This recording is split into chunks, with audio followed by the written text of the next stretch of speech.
जय हिंद दोस्तों। अभी अभी एस जयशंकर साहब ने यूरोप को बहुत ही अच्छा मैसेज दिया है। अगर आपको मेरा ये वीडियो पसंद आए तो आप लाइक, सब्सक्राइब एंड शेयर कीजिए। Thank you.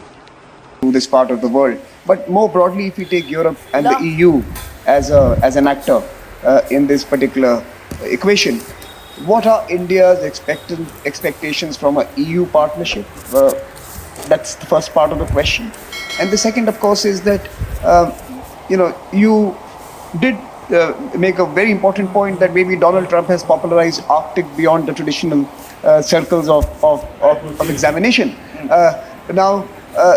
As a follow-up, the syllabus has become more popular. The syllabus has become more popular. That's right. So now the question for you is, how do you mobilize constituencies at home to respond to perhaps this moment when maybe, like President mentioned, Indian private sector and other stakeholders could be motivated to look at this region more closely?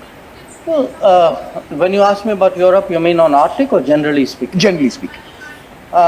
Again, considering where they are right now, they tried to play the strategic autonomy game, like you mentioned, security from America, energy from Russia, markets from China, strategic autonomy of a European variety, not going that well right now.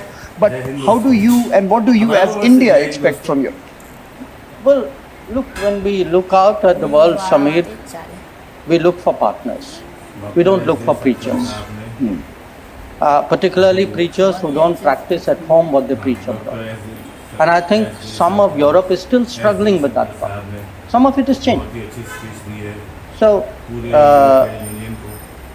the issue for us, I mean, in many ways, Europe, I think, has entered a certain zone of reality check.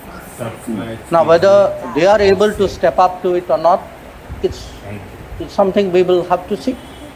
But from our point of view, if we are to develop a partnership, there has to be some understanding, there has to be some sensitivity, there has to be a mutuality of interest, and there has to be a realization of how the world works.